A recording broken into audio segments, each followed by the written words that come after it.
ETF index mutual funds నేర్చుకుని stock మార్కెట్లో రాణించాలనుకుంటున్నారా? వెంటనే ఈ నెంబర్కి కాల్ చేయండి.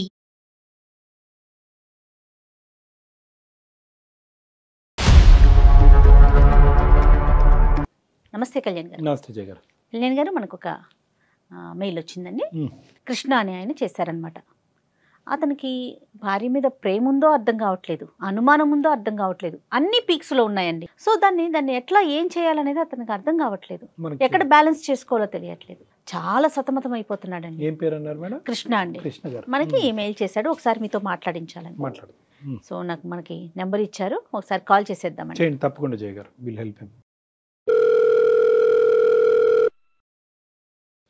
హలో హలో, ఎవరండి? నమస్తే అండి కృష్ణ గారు, నేను జయానండి, అందమైన జీవితం ప్రోగ్రామ్ నుంచి కాల్ చేస్తా ఉన్నాను. మేడం మేడం చెప్పండి. బాగున్నారా కృష్ణ గారు? ఏదో ఉన్నాం మేడం, కొన్ని రోజులు ఉంటే తర్వాత ఫోన్ చేయాలంటే నేను ఖచ్చితంగా పిచ్చి హాస్పిటల్లో ఉండాలి. అయ్యయ్యో అయ్యయ్యో, అట్లా ఏం ఉండదండి. జీవితం ఎప్పుడు ఎత్తు పల్లాలు ఉంటానే ఉంటాయి, కష్ట సుఖాలు ఉంటానే ఉంటాయి. మీ గురించి నేను బ్రీఫ్గా చెప్పాను అంతే, చాలా చాలా తక్కువగా మాట చెప్పాను కళ్యాణ్ గారికి. డాక్టర్ కళ్యాణ్ గారు ఉన్నారు స్టూడియోలో, ఒకసారి మాట్లాడతారా? ఇవ్వండి మేడం. నమస్తే కృష్ణ. నమస్తే సార్. చిన్నపిల్లడు పెద్దోడు ఎంత నీ వయసు? నా వయసు 28 సంవత్సరాలు సార్. 28 years. చిన్న చెప్పినా ఏంటి సమస్య? నేను ఒక అమ్మాయిని లవ్ చేసి పెళ్లి చేసుకున్నాను సార్. 1 year పాటు రిలేషన్షిప్ లో ఉన్నాము. ఆ తర్వాత పెళ్లి కూడా నాకు 1.5 year అయింది. 1.5 year. వేరే ఏ గొడవలు లేవు సార్. పెళ్లి రోజు గాని, బర్త్డే గాని, పండగలు గాని, లేదా సండేస్ టైమ్స్ లో గానీ, ఇలాంటి టైమ్స్ లో బయట వెళ్తున్నా అని చెప్పి వెళ్ళిపోతుంది సార్. ఎక్కడికి వెళ్తున్నా, ఎవరితో వెళ్తున్నా తెలియదు సార్. అన్ఎక్స్పెక్టెడ్ ఒక్కతే సార్. నేను డ్రాప్ చేస్తా అంటూ లేదంట సార్, గుడికి వెళ్తాను అంటది. కానీ గుడికి వెళ్ళి వచ్చేటప్పుడు కనీసం కొబ్బరికాయో, ప్రసాదమో, పువ్వు, పండు, లేదా కనీసం బొట్టు కూడా ఉండదు సార్. లేదా ఫ్రెండ్ వాళ్ళ ఇంటికి వెళ్తాను అంటది. తనకున్నదే 2 ఫ్రెండ్స్. ఆ 2 ఫ్రెండ్స్ లో ఇద్దరికి కాల్ చేసిన అన్నయ్య మా ఇంటికి రాలేదు, అన్నయ్య మా ఇంటికి రాలేదు. సరే, తిరిగి వచ్చిన తర్వాత ఎలా ఉంటుంది ఆవిడ? అంటే మామూలు మంచి మూడ్ లోనే ఉంటుందా? నేచురల్ గా ఇంటి పనులు అవన్నీ చేసుకుని కొద్దిగా ఏమైనా మామూలుగానే ఉంటుంది సార్. కానీ నేను ఆ ఒక్క మాట అడిగితే మాట దాటేస్తుంది సార్, ఏదో ఒక మాట మాట్లాడేస్తుంది. మరి మీరు ఎప్పుడు టైట్ చేయలేదా? అంటే అడిగే పరిస్థితి? స్ట్రిక్ట్ గా కూడా అడిగాను, బట్ ఎప్పుడు కూడా సరే ఒక్కసారి కూడా నాకు ఆన్సర్ ఇవ్వలేదు. నేను అడిగిన క్వశ్చన్ కి అయితే ఆన్సర్ ఇవ్వలేదు, అంటే ఏదో ఒకటి మాట్లాడేది.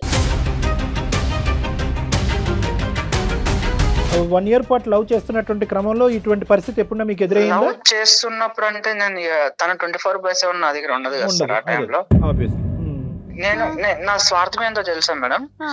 అదే ఒక ఫ్యామిలీ నుంచి వచ్చిన అమ్మాయి అంటే వాళ్ళ నాన్నకి, వాళ్ళ అమ్మకి, వాళ్ళ అన్న తమ్ముళ్ళకి ప్రేమ పంచాలి. అదే ఒక అనాథ అయితే తన ప్రేమంతా నాకే వస్తుంది కదా మేడం. అంతటి స్వార్థపరుని మేడం నేను. చాలా అంటే చాలా 3 jobs మారాను ఇప్పటికి. అంటే ఏంటన్న జాబ్స్ మారడానికి ఏంటి? స్ట్రెస్ వల్ల, లేదంటే ఊర్లు మారారా? స్ట్రెస్ వల్ల సార్, స్ట్రెస్ వల్ల. అంటే అకేషన్ వచ్చినప్పుడు మీరు ఫీల్ అవుతున్నారు, తను ఫీల్ అవుతున్నారు, మీరు అడిగితే అంతే అక్కడతో కట్ ఆఫ్ చేసి మీ ఇద్దరు ప్రయాణం మళ్ళీ సాఫీగా ముందుకెళ్ళిపోతుంది. కాబట్టి ఎప్పుడు కూడా ఈ ఇష్యూ ఒక సీరియస్ మ్యాటర్ మీ ఇద్దరి మధ్యన అవ్వలేదేమో అని అనిపిస్తుంది. మీ లోపల మీరే కుంగిపోతున్నారు. అవును సార్, తను నేను గట్టిగా అడగలేను. పోనీ మీ సైడ్ ఎవరున్నారు నాన్న? అంటే అమ్మాయి సైడ్ తను అనాథ కాబట్టి ప్రేమంతా నాకే ఉన్నారు సార్, అమ్మ నాన్న ఉన్నారు. బట్ వాళ్ళకి చెప్తే ఎక్కడ నా వాళ్ళు ఏమనుకుంటున్నారంటే అరే వీళ్ళు సంతోషంగా హ్యాపీగా ఉన్నారు అని అనుకుంటున్నారు. సో వాళ్ళ ఆ భ్రమణాలనే బతకనివ్వండి అనేసి నేను వాళ్ళకి ఏం చెప్పట్లేదు. వాళ్ళకి చెప్పి వాళ్ళు నా వాళ్ళు ఎందుకు బాధపడ్డాం. ఎప్పుడన్నా ఫాలో అయ్యారు నాన్న తన్ని? ఎక్కడ ట్రాక్ చేశారా? ఫాలో అవ్వలేదు కానీ సార్, ఎప్పుడన్నా టెంపుల్ కి వెళ్తా అన్నప్పుడు, నాకు ఏదైనా పని పడి వెళ్ళినప్పుడు అక్కడ టెంపుల్లో ఉండదు సార్. ఈ డౌట్ ఏంటి నాన్న? అంటే ఇప్పుడు మీరు చేయడానికి మీ లోపల ఉన్న ఇన్నర్ కాన్షియస్ మీకు ఏమని చెప్తున్నారు? నా ప్రాబ్లం ఏంటంటే, ఒకటి నాతో ఏదైనా అన్కంఫర్టబుల్ ఫీల్ ఉండాలి. ఓకే. లేదు 2 తను ఎవరితో అన్నా ఇల్లీగల్ ఉండాలి. ఎవరి వల్లన్నా ఇబ్బంది పడుతూ నాకు చెప్తే నేనేమన్నా ఫీల్ అవుతానేమో అని అయి ఉండాలి. ఈ 3 ఏదని నాకు అర్థం కావట్లేదు. ఎవరన్నా అంటే ఇక్కడ చూడండి, ప్రాబిలిటీ ఈజ్ వెరీ రేర్. అంటే ఎంత రేర్ అంటే కనుక నిజంగా ఒక ఇల్లీగల్ ఒక అక్రమ సోకాల్ సంబంధం పెట్టుకునేటటువంటి ఆడపిల్ల ప్రతిరోజు కలవాలని పరితపిస్తూ ఉంటుంది. ఒకప్పుడు అలా బయటకు వెళ్ళకపోయినా ఇంట్లో ఉన్నప్పుడైనా ఫోన్లో మాట్లాడటం కానీ మెసేజ్లు చేయటం కానీ ఏదో విధంగా ఇంకో మాట్లాడుతూ ఉంటుంది సార్. ఫోన్ లో ఎప్పుడన్నా నేను కాల్ చేసినప్పుడు బిజీ వస్తుంది. సో ఆ టైంలో టైం డ్యూరేషన్ ఉంటుంది కదా, ఆ డ్యూరేషన్ టైం నేను ఎప్పుడైనా ఇంటికి వెళ్ళినప్పుడు చెక్ చేస్తే ఆ డ్యూరేషన్ కాల్ లాగ్స్ ఏ ఉండవు, డిలీట్ చేస్తాను. నీ వైఫ్ గురించి నువ్వు 1 year పాటు ప్రేమించినటువంటి ఒక అమ్మాయి గురించి ఎంతవరకు నీ మనస్సాక్షి ఆ అమ్మాయికి వేరే ఏదైనా సంబంధం ఉండుండొచ్చని ఎంతవరకు యాక్సెప్ట్ చేస్తుందని, అది ఉందా? అటువంటి ప్రాబిలిటీ ఉండొచ్చా? అంటే అది చాలా రేర్ సార్. అది రైట్, ఓకే. నేను ఎందుకు ఈ ప్రశ్న అడిగానంటే కృష్ణ, ఎందుకంటే ఈరోజు సుమన్ టీవీ అందమైన జీవితం ద్వారా ఏంటంటే మిమ్మల్ని ఇద్దరిని ఏదో కలిపేటటువంటి ప్రయత్నం చేయాలి, కానీ ఒక కొత్త కథని మీ ఇద్దరి మధ్యన క్రియేట్ చేయకూడదు. ఒక అనుమానం అనేటటువంటి కథ, మీ భర్త నీ మీద అనుమానం పడుతున్నారు, 6 గంటల్లో ఎక్కడికో వెళ్తున్నావు అనేటటువంటి ఆలోచనతో అతను అడగలేక మా చేత అడిగించాడు అని మేము మొదలు పెట్టామనుకోండి, రేపొద్దున మీ ఇద్దరి మధ్యన వేరే భారతం అనేది మొదలవుద్ది. ఒకప్పుడు ఆ అమ్మాయి ధిక్కరిస్తే కనుక, ఏ సమాధానం చెప్పకుండా ఫోన్ పెట్టేస్తే కనుక నెక్స్ట్ ఏంటి అనేటటువంటి దానికి నువ్వు మెంటల్గా ప్రిపేర్ అయ్యి ఉన్నావా? చెప్పొచ్చు, చెప్పకపోవచ్చు. 1.5 year ప్రేమించినటువంటి నీ స్థాయి వ్యక్తికే చెప్పని దానికి నాకెందుకు చెప్తుంది డాక్టర్ కళ్యాణ్ చక్రవర్తి? ఏమో నా యొక్క అనుభవం బట్టి, నేను అడిగే విధానం బట్టి, నా మీద ఉండే గౌరవం బట్టి చెప్తే చెప్పొచ్చు. చెప్పకపోయినా కూడా ఆ కథను అలా పక్కన పెట్టేసి రెస్ట్ ఆఫ్ యువర్ లవ్ స్టోరీని కంటిన్యూ చేసేదానికి అవకాశం ఉందా? తర్వాత డిసైడ్ చేద్దాం సార్. నాకైతే ఏ ఆలోచన లేదు, నాకు అసలు ఏం అర్థం కావట్లేదు. బ్లైండ్ గా ఉన్నాడు అంతేనా కృష్ణ? మీకేం అర్థం కావట్లా?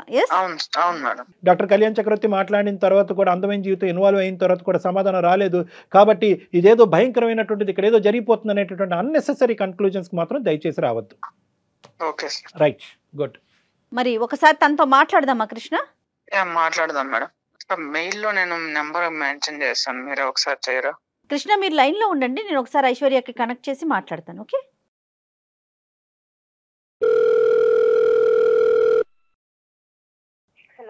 హలో ఐశ్వర్య గారు, నమస్తే అండి. నమస్తే అండి.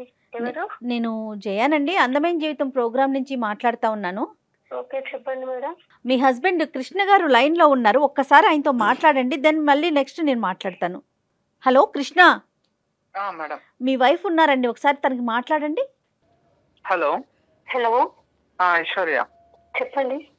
కళ్యాణ్ చక్రవర్తి గారు, జయ మేడం ఉన్నారు. ఏమైందండి? మీరు ఎక్కడున్నారు? ఏమైందో నీకు తెలీదా? 1.5 year గా నేను అడిగి అడిగి అడిగి అడిగి వ్యక్తి గుర్తుపోయింది నాకే. అందుకే కనీసం సార్ వాళ్ళ దగ్గరికన్నా వస్తా, నా సమాధానం వస్తుందని చెప్పి నేను ఇక్కడికి వచ్చా. అసలు మన మధ్య సమస్య ఏముందండి పరిష్కరించుకోవడానికి? అసలు నేను ఏమన్నా ఇది తప్పు చేస్తున్నాను, మీకు ఏమన్నా అనుమానం ఉందా? అంత మంచిగా రైట్ చేస్తున్నావు. నేను అడిగిన దానికి సమాధానం ఇవ్వాలి కదా. నీకున్నది ఇద్దరు ఫ్రెండ్స్, వాళ్ళిద్దరిని అడిగితే నా ఇంటికి రాలేదన్నయ్య అంటున్నారు. నేను మీకు నిజమే చెప్పి వెళ్ళానండి, టెంపుల్ కి చూడండి సార్, ఇప్పుడు కూడా చూడండి. అమ్మా ఐశ్వర్య, నమస్తే అమ్మా. నేను డాక్టర్ కళ్యాణ్ చక్రవర్తి అమ్మా, సుమన్ టీవీ అందమైన జీవితం నుంచి మాట్లాడుతున్నాను. నమస్తే సార్. సారీ అమ్మ, నీకు సర్ప్రైజ్ చేసాం మేము. నీకు ఏది ముందుగా ఏ కబురు చెప్పకుండా ఫోన్ చేసాము, కానీ మీ భర్త గారు ఉండేటటువంటి సందిగ్ధ పరిస్థితిలో మాకు నీకు డైరెక్ట్గా కాల్ చేయడం తప్ప ఇంకో దారి దొరక్క అలా చేసామమ్మా. ఇక్కడ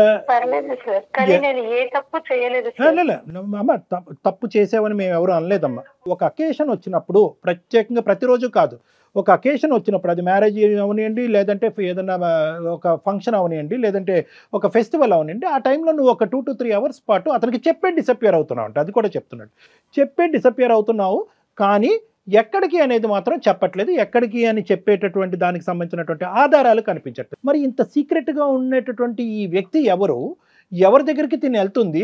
ఆమె అతను అనేటటువంటి ప్రస్తావన అతని దగ్గర లేదు, అతనికి నీ మీద అనుమానం కూడా లేదు. అది నేను ముందే క్లారిఫై తెచ్చుకున్నాను. చాలా అంటే చాలా మంచివాడు, మంచోడే. చెప్తున్నాడు కాదు డాక్టర్ గారు, అంత చెప్పకూడని ప్రదేశానికి ఏమి వెళ్ళవు కదా నువ్వు, అంత సీక్రెసీ మెయింటైన్ చేయాల్సిన అవసరం ఏంటి? తను 1 year గా నన్ను చూసి నన్ను ఇష్టపడే కదా మేడం పెళ్లి. అవును, ఏది ఉన్నా గానీ తనకు ప్రతిదీ చెప్తూనే ఉంటాను. కాకపోతే అతను ఏది తెలిసినా గానీ ఏమవుతాడంటే, నేను తన దగ్గర చెప్పినంతగా తను కొంచెం చెప్పలేడు. ఒకవేళ ఇన్ కేస్ నేను ఏమైనా తప్పు చేసినా గానీ నన్నేమన్నాడు ఆయన, నా ఎదుట ఉన్న వ్యక్తిని తనను బాధించే రకం, లేకుంటే తనలో తను మదన పడుతూ బాధపడుతూ ఇప్పటికే 3 జాబ్లు పోగొట్టుకున్నాను మేడం. ఒకదాని తర్వాత ఒకటి బాధపడుతూ, ఎందుకంటే ఏదో చెప్తూ ఉంటాడు. ఇంత సీక్రెట్ ఏముంటుందమ్మా వైఫ్ అండ్ హస్బెండ్ మధ్యన? అసలు పెద్ద ప్రాబ్లం ఏది లేదు madam. The thing is Aishwarya, ఇది ప్రాబ్లం పెద్దదా చిన్నదా అనేది కాదు జయ గారు. ఇక్కడ ఏంటంటే అసలు ఇది ప్రాబ్లం కానప్పుడు ఏంటి అదని చెప్పడంలో పెద్ద ఇందులో అంత సందిగ్ధం ఏముందమ్మా? ఉన్నది ఉన్నట్టుగా చెప్పండి. ఒకవేళ నేను చెప్పినా తను తట్టుకోలేదని బాధ నాకు, అంతే. అలా కదమ్మా, నీది పిచ్చితనమో మంచితనమో నాకు అర్థం కావట్లేదు. ఆ తట్టుకోకపోవటం అంటే కనుక ఈ నరకం ఇది మహాఘోరం. ఇది నేను మీకు ఒకటి చెప్పాలనుకుంటున్నాను సార్, కానీ నా కాపురానికి మీ రెస్పాన్సిబిలిటీ ఉంటానంటే. నీ మనస్సాక్షి మీద చేసుకుని నేను తప్పు చేయట్లేదు అనేటటువంటిది నువ్వు మాట్లాడితే కనుక నీది 100% తప్పు లేదు అనుకుంటే కనుక నీ కాపురానికి నేను 200% గ్యారంటీ ఇస్తాను సార్. 200 కాదు, 1000% ఏ తప్పు లేదు సార్, పక్కాగా చెప్తున్నా. నా సైడ్ తప్పు పెట్టుకొని మిమ్మల్ని తలదించుకునేలాగా నేను చెయ్యను. ఖచ్చితంగా నేను చెప్తాను, నిజం మాత్రమే చెప్తాను. నా సైడ్ ఎంత మీరు వెతికినా ఇంత తప్పు కూడా దొరకదు. కాన్ఫిడెంట్ గా చెప్తున్నాను. తను మిస్అండర్స్టాండింగ్ చేసుకోకుండా మాట్లాడే బాధ్యత డాక్టర్ గారు తీసుకుంటారు. అది తీసుకుంటే చాలు. తను ఏం చెప్పినా ఓవర్ గా రియాక్ట్ అవుతాడు, అది నేను భరించలేను. అది బాధపడడం కూడా నాకు ఇష్టం లేదు. ఏంటంటే తనను ఒక చిన్న పిల్లలాగా చూసుకుంటాను నేను. కానీ మరి సమస్య ఇక్కడ దాకా వచ్చింది కదా తల్లి, రివీల్ చేయక తప్పదు. ఇంకా అందుకే మేడం నేను చెప్పాలని నిర్ణయం తీసుకున్నాను. చెప్తాను, ఖచ్చితంగా మీ దగ్గర చెప్తాను, ఒప్పుకుంటాను. ఏం చేసింది ప్రతిదీ చెప్తాను. కానీ తను ఒప్పుకోవాలి, ఎందుకంటే తను బాధపడకూడదు. ఇప్పుడు చెప్పేస్తాను. తను అర్థం చేసుకునేటటువంటి విధంగా మేము ఆ ప్రాసెస్ ని ఫెసిలిటేట్ చేస్తామని చెప్తున్నాం అమ్మా. అతను రియాక్ట్ అవ్వకూడదు, అతను మాట్లాడకూడదు, అతను చెవులు మూసుకోవాలంటే కనుక అసలు ఏంటో అదేం లేదు సార్. తను ఒక మంచి మనసు ఒప్పుకుంటే చాలు నాకు. ఎందుకంటే తప్పు ఉంటే నేను ఇంతగా మాట్లాడలేను కదా, నా సైడ్ తప్పు ఉంటే నేను మాట్లాడలేను సార్. అదే అమ్మా, ఇప్పుడు నువ్వు చెప్పమ్మా, నువ్వు విషయం చెప్పమ్మా. సార్ నేను మా ఆయన దగ్గర ఒక చిన్న విషయం దాచిపెట్టినాను. అది ఒక్కడే నేను చేసిన తప్పు, తప్పితే ఇంకేది లేదు. నేను ఒక నంబర్ కు కాల్ చేస్తాను, మీరు మాట్లాడండి, మొత్తం మీకే తెలుస్తుంది. కాదు మా నెంబర్ కి కాల్ చేయటం ఏంటి? నువ్వు చెప్పు, అసలు ఏం జరిగిందో నువ్వు చెప్పట్లేదు. అటు ఆయనకి దాచావు, ఇటు డాక్టర్ గారు అడుగుతుంటే దాస్తున్నావు. దాయడం లేదు, దాసేదాన్ని అయితే నెంబర్ కి కాల్ చేస్తాను నేను అనను మేడం. ఒక నెంబర్ కు కాల్ చేస్తే డాక్టర్ గారు ఖచ్చితంగా మీకు అన్ని విషయాలు తెలుస్తాయి. ఎవరు మళ్ళీ ఏంటమ్మా ఈ సస్పెన్స్ థ్రిల్లర్ తట్టుకోలేకపోతున్నావు? అక్కడో సస్పెన్స్, ఇక్కడో సస్పెన్స్, ఇప్పుడు మళ్ళీ ఇంకో ఫోన్ కాల్ అంటున్నావు.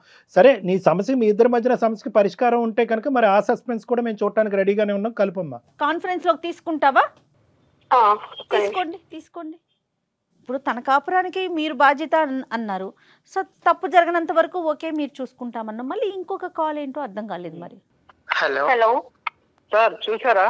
నా అనుమానమే నిజమైంది, ఎవరో ఉన్నారు. ఎవరమ్మా అవతల ఎవరున్నారో మాట్లాడమని. వినండి సార్, ప్లీజ్ ఫస్ట్ వినండి. ఫస్ట్ నువ్వు కూల్గా ఉండు, అదే కదా. నా మీద నిందలు మోపకండి, ఒక్కసారి వినండి. సార్ నమస్కారం సార్, నా పేరు కల్పన, నేను ఒక ట్రాన్స్జెండర్ ని. తను ఐశ్వర్య నా బిడ్డ సార్.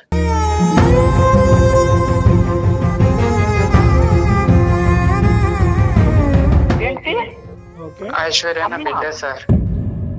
అవును సార్. అసలు అర్థం కావట్లేదండి, కొంచెం క్లియర్ గా చెప్పండి సార్. యాక్చువల్లీ నేను ఒక ట్రాన్స్జెండర్ ని, నేను భిక్షాటానికి వెళ్తుండే రోజు. తను ఐశ్వర్య ఒక బస్ స్టాప్ లో దొరికింది నాకు. 2 years ఉంది తనకి. అయితే నేను తనని ఆ రోజు నేను తీసుకెళ్లి నా దగ్గర పెట్టుకుని 1 నెల రోజులు నేను చూశాను. తన వాళ్ళు ఎవరైనా వస్తారేమో దోలాడుకుంటూ వాళ్ళకి ఇచ్చేద్దాం అనేసి. నెల రోజులు చూసినా కూడా ఎవరు రాలేదు. సో రాకపోవడంతో నేను తనని పెంచుకున్నాను.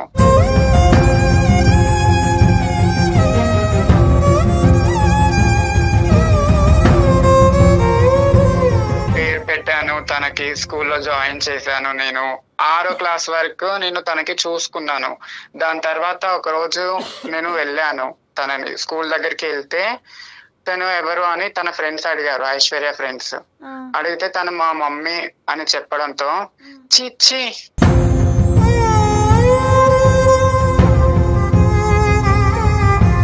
ఏంటి తను మీ మమ్మీయా? తను ఒక ట్రాన్స్జెండర్. చి మీ మమ్మీ అంటావేంటి నువ్వు? తినతో ఫ్రెండ్షిప్ చెయ్యొద్దు మనం, వాళ్ళ అమ్మ ఒక ట్రాన్స్జెండర్ అని చెప్పేసి నా బిడ్డని దూరం పెడుతున్నారు.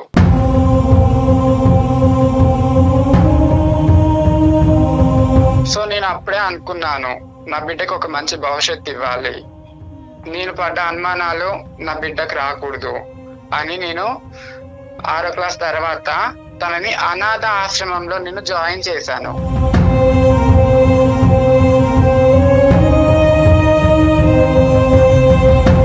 ప్రతి ఒక్క ఫీజు, తనకు కావాల్సిన బుక్స్ అన్ని ప్రతి ఒక్కటి నేను చూసుకున్నాను. తర్వాత తను ఇట్లా, అమ్మ నాకు కృష్ణ అంటే ఇష్టం అని, నన్ను ప్రేమిస్తున్నాడు, నా వెమ్మటి పడుతున్నాడు అని చెప్పింది. సరేలే నాన్న అని చెప్పి నేను మా ఐశ్వర్యకి తెలియకుండా కృష్ణని నేను ఎంక్వైరీ చేశాను. నా ద్వారా 1 సంవత్సరం ఎంక్వైరీ చేశా కృష్ణని. చేస్తే మంచి పిల్లోడు, మంచోడు, జాబ్ ఉంది, పర్లేదు, నా బిడ్డ హ్యాపీగా ఉంటుంది అని అప్పుడు నేను ఓకే చేశాను. ఓకే చెప్పాను నేను తనకి, సరే నాన్న చేసుకో, నువ్వు హ్యాపీగా ఉండు అని చెప్పి పెళ్లి చేశాను. తన పెళ్లి అప్పుడు కూడా నేను ఎక్కడో గుంపులో ఉండి నేను చూశాను.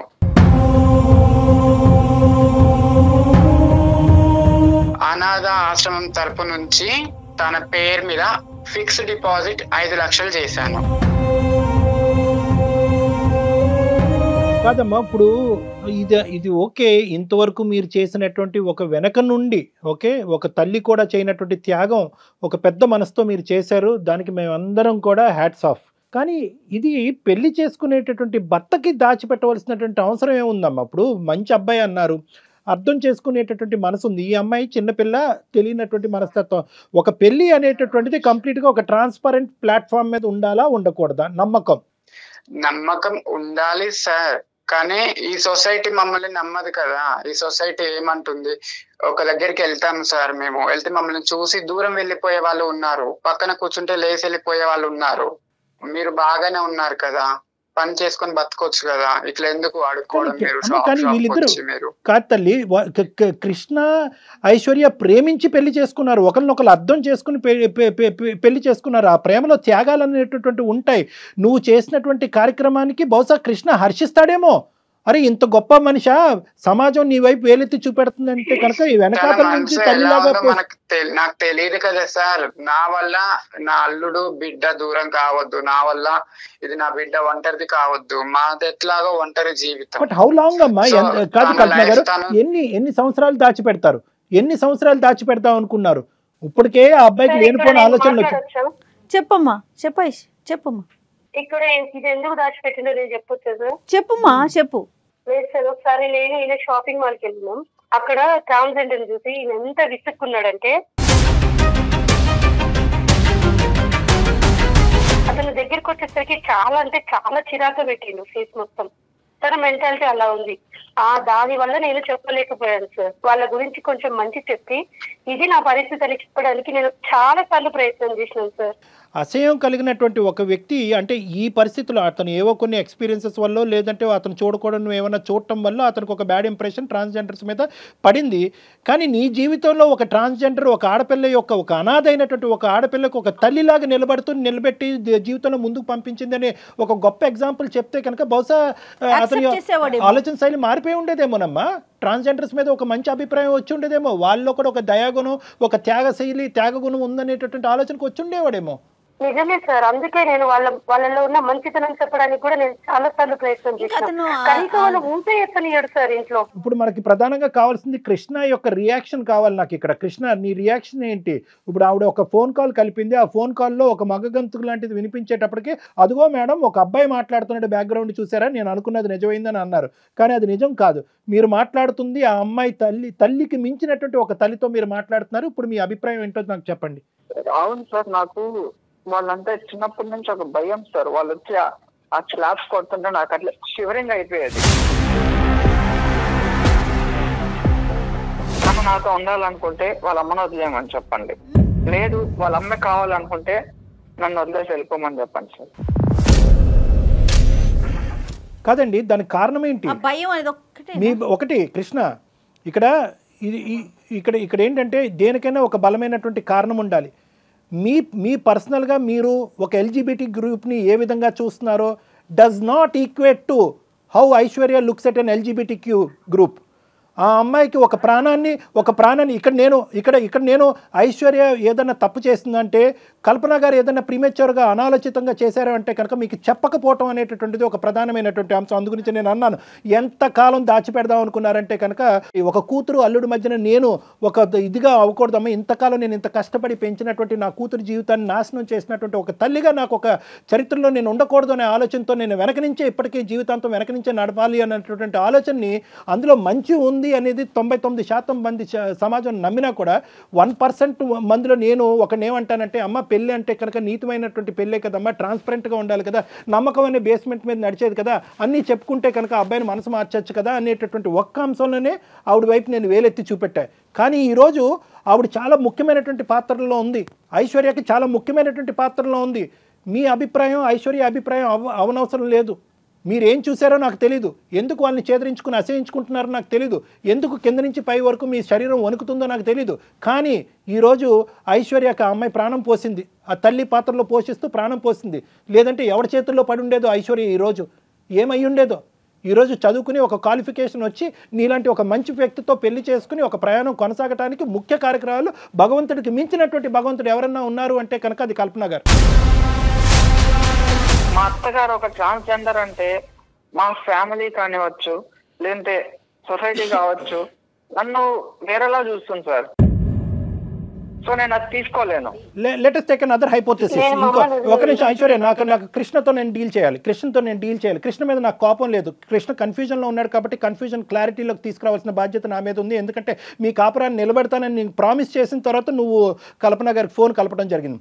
కృష్ణ, ఒకప్పుడు ఈ అమ్మాయిని పెంచి ఈ స్థాయి వరకు తీసుకొచ్చినటువంటి వ్యక్తి కల్పన గారు ఒక ట్రాన్స్జెండర్ అనేటటువంటి అంశం మీరు గాఢంగా ప్రేమించుకుంటున్నటువంటి ఆ సంవత్సరంలోనే బహుశా ఐశ్వర్య వచ్చి నీకు చెప్పుంటే కనుక అప్పుడు ఏమని ఉండేవాడివి? సార్ నా ప్రేమ కాదు సార్, ఇప్పుడు తను మా అత్త అని చెప్పుకొని ఎలా చెప్పుకోగలుగుతాను సార్ నేను? అత్త కాదు ఎవరు కాదు. ఈ అమ్మాయి ఈరోజు ఇది దాచిపెట్టకుండా మీరిద్దరు ప్రేమించుకున్నటువంటి క్రమంలో మన ప్రేమను నువ్వు యాక్సెప్ట్ చేసావు, మన ఇద్దరు ఇంత గాఢంగా ప్రేమించుకుంటున్నాం, మన ఇద్దరు ముందుకెళ్ళి పెళ్లి చేసుకోబోతున్నాం. అయితే నీకు ఒక ముఖ్యమైనటువంటి అంశం చెప్పాలి, నా తల్లికి మించినటువంటి తల్లి నా జీవితంలో ఒక ట్రాన్స్జెండర్ ఉంది, ఆవిడే కల్పన అనేటటువంటి అంశం నీకు చెప్పుంటే నువ్వు ఈ ప్రేమ నుంచి విత్డ్రా అయిపోయి ఉండేవాడా, నాకు పచ్చి అని అని ఉండేవాడువా? సార్ అప్పుడైతే ఏమో తెలియదు సార్, ఇప్పుడైతే నేను యాక్సెప్ట్ చేయలేను సార్. మా ఇంట్లో వాళ్ళకి నేనేం చెప్పుకోవాలి సార్? ఒకటి, మీ ఇంట్లో వాళ్ళకి ఏం చెప్పాలి అనే ముందు నీ మనస్సాక్షికి ఏం చెప్తావు అనేటటువంటిది ముఖ్యమైనటువంటి అంశం. మీ ఇంట్లో వాళ్ళకి చెప్పి నువ్వు ఐశ్వర్యాన్ని లవ్ చేయలేదు, గుర్తుపెట్టుకో. నీ మనసుకు నచ్చింది కాబట్టి ప్రేమంతా నాకే ఇవ్వాలి అనేటటువంటి ఆలోచనతో ప్రత్యేకంగా ఒక అనాథాశ్రమంలో ఉండేటటువంటి అమ్మాయిని ప్రేమించుకోవాలనే వెనకాతలు నీకు ఉండేటటువంటి ఒక మంచి ఉద్దేశం ఈరోజు చెడగొట్టాలనేటటువంటి ఆలోచనతో ఉండద్దు. ఎందుకంటే నీ మనస్సాక్షిలో ఉన్నది ప్రధానమైనటువంటి అంశం ఎవరంటే కనుక ఐశ్వర్యకి నచ్చినటువంటి అందరి వ్యక్తులు కూడా నువ్వు ప్రేమించాలి, అందరి వ్యక్తులు కూడా నీ మనుషులు అవ్వాలి కాదా? వాళ్ళు ఎవరైతే ఏంటి, ఏ జెండర్ అయితేనేంటి, వాళ్ళు ఏమైనా శాపగ్రస్తురా? ట్రాన్స్జెండర్స్ అంటే శాపగ్రస్తులా? వాళ్ళ కర్మకాలికి అలా మారారా? వాళ్ళకి దిక్కులేక అలా మారారా? వాళ్ళు మనుషులు కాదా? కృష్ణ, మీకు తెలుసో లేదో చాలా ఉన్నతమైన స్థానాల్లో ట్రాన్స్జెండర్స్ ఉన్నారండి ప్రజెంట్. ఇక్కడ ముఖ్యంగా గుర్తుపెట్టుకోండి, మీ మనస్సాక్షి ఐశ్వర్యను ఎంత యాక్సెప్ట్ చేస్తుందో కల్పన గారిని కూడా అంతే యాక్సెప్ట్ చేస్తుందా లేదా అనేటటువంటి ఫస్ట్ జీర్ణించుకోండి. దాని తర్వాత మీ పేరెంట్స్కి ఎలాగ అది డిఫైన్ చేస్తారు, ఈవిడ ఎంత త్యాగం చేసింది, ఎవరు ఈ ప్రపంచంలో వాళ్ళు మేలా ఫీమేలా, జెండర్ ఐడెంటిటీ వల్ల ట్రాన్స్జెండర్స్ అనేటటువంటి అంశం తీసి పక్కన పెడితే అక్కడ కామన్గా కలిసేటటువంటి చొక్క ఏదన్నా ఉందంటే కనుక అది మానవత్వం. సో కాబట్టి ఏంటంటే మానవత్వం అనేటటువంటి అంశాన్ని మీ పేరెంట్స్ తీసుకెళ్తే కనుక మనసున్న మనుషుల్లాగా వాళ్ళు అది కూడా యాక్సెప్ట్ చేస్తారు. ఇక్కడ కావాల్సింది మానవత్వం. ఒక అనాథ పిల్ల ఒక బస్ స్టాండ్లో ఉంటే కనుక అది కూడా ఏంటి, ఇవిడు వెళ్ళి ఎత్తుకుని కాజేయలేదు ఆ పాపని, నెల రోజుల పాటు అదే బస్ స్టాండ్లో పడిగాపులు కాసింది. ఆ ఆడపిల్లని, ఆ 2 సంవత్సరాల ఆడపిల్లని తీసుకుని ఆ అమ్మాయిని పావుగా వాడుకుంటూ భిక్షాటన చేయలేదు. ఆ అమ్మాయిని చదివించింది, స్కూల్కి పంపించింది, బట్టలు ఇచ్చింది, అన్ని సదుపాయాలు ఇచ్చింది. బహుశా ఒక కన్నటువంటి ఒక తల్లిదండ్రుల కంటే ఎక్కువగా చూసుకుని, అయ్యో నా వల్ల ఈ ఆడపిల్ల వైపు సమాజం అంతా ఏలు చూపెడితే కనుక ఇలా చీడ పురుగులాగా నా కూతుర్ని చూడకూడదు అనేటటువంటి ఉద్దేశంలో తీసుకెళ్ళి తన కడుపుని చంపుకుని, మనసును చంపుకుని వెళ్ళి అనాథాశ్రమంలో జాయిన్ చేసింది. అంటే ఏది, ఒక ప్రేమ, ఒక బాండింగ్ డెవలప్ అయిన తర్వాత అనాథాశ్రమంలో పెట్టడం అనేటటువంటి దాని వెనకాల ఎంత త్యాగం ఉంటుందో ఒక్కసారి అర్థం చేసుకో కృష్ణ. ఈరోజు ఆ అమ్మాయి పడినటువంటి ఆ కల్పన గారు పడినటువంటి ఆ మానసికపరమైనటువంటి క్షోభ ఏది, ఒక ఆడపిల్ల తన దగ్గరికి వచ్చింది, మళ్ళీ సమాజం గురించి నాకు ఆడపిల్ల ఎక్కడ అవమానం ఫీల్ అవుతుందని చెప్పి మళ్ళీ అనాథాశ్రమంకి దారదత్తం చేసింది. ఎంత క్షోభనన్నది, ఎంత బాధ. ఇక్కడ నాకు కావాల్సింది ఏంటంటే మేలా ఫీమేలా ఏది అనేది కాదు, ఒక మానవత్వం అనేటటువంటిది ఇక్కడ గెలిచింది. ఆ మానవత్వాన్ని నువ్వు ప్రేమించాలి. నీ ఐశ్వర్యం నువ్వు ఎంత ప్రేమిస్తున్నావు అదే మానవత్వాన్ని ప్రేమించాలి. మీ పేరెంట్స్కి ఏం చెప్తావు అనేది సెకండరీ, టెరిషరీ, క్వాడ్రపుల్, అది ఇప్పుడు మనం ఆలోచించద్దు. నువ్వు యాక్సెప్ట్ చేస్తున్నావా లేదా, మానవత్వాన్ని నువ్వు యాక్సెప్ట్ చేస్తున్నావా లేదా? అంతటితో వదిలేదండి, కట్న కానుకలు ఇచ్చి పెళ్లి చేసి పంపించింది.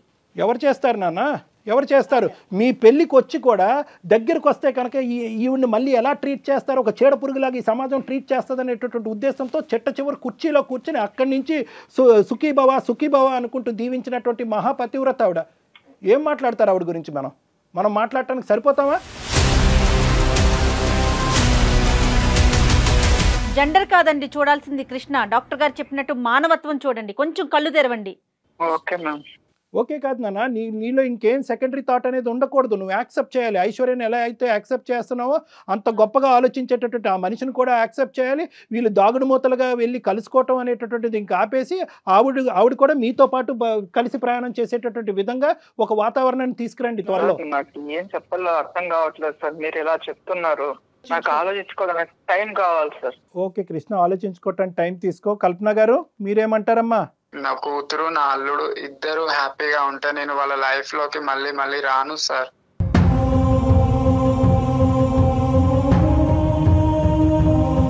నేను ఎక్కడికన్నా దూరంగా వెళ్ళిపోతాను. నువ్వు అల్లుడు మంచిగా ఉంటే నాకు అదే చాలమ్మా.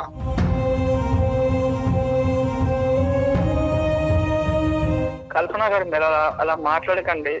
ఇలా దొంగతనంగా కలుసుకోవడం అవసరం లేదు. ఇంకటి నుంచి పెళ్లి కాకుండా మీరు ఎలా ఉన్నారో అలానే ఉండండి. Very good very good very good Krishna, thank you.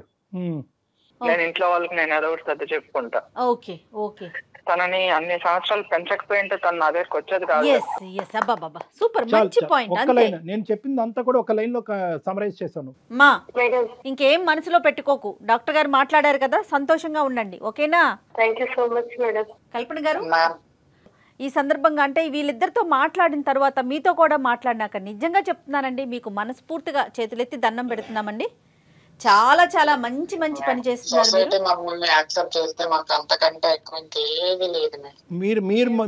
మీరు ఒక కల్పన గారు, మీరు చేసేటటువంటి మంచి కార్యక్రమాలకి పైన భగవంతుడు అనేవాడు ఎప్పుడు కూడా ఉంటాడు. అతను ఎప్పుడు చూస్తూనే ఉంటాడు. Society acceptance and non acceptance అనేటటువంటిది 100% of the population 100% of the time ఎప్పటికీ మనం సాటిస్ఫై చేయాలి. తొలగిపోవాలి సార్. డెఫినెట్ గా అలాంటి రోజు కూడా వస్తుందండి. అన్ని మంచి కార్యక్రమాలు అన్నీ కూడా కలగలుపుగా ఏదో ఒక రోజు 110% మీ యొక్క గ్రూప్ ని అందరూ మనస్ఫూర్తిగా యాక్సెప్ట్ చేసిన మంచి రోజు ఖచ్చితంగా వస్తుంది. చూస్తూనే ఉండండి. నమస్తే అండి. 30 నిమిషాలలో నొప్పి లేకుండా వేడికోస్ వెయిన్ చికిత్స. ఆవేశ హాస్పిటల్, హైదరాబాద్.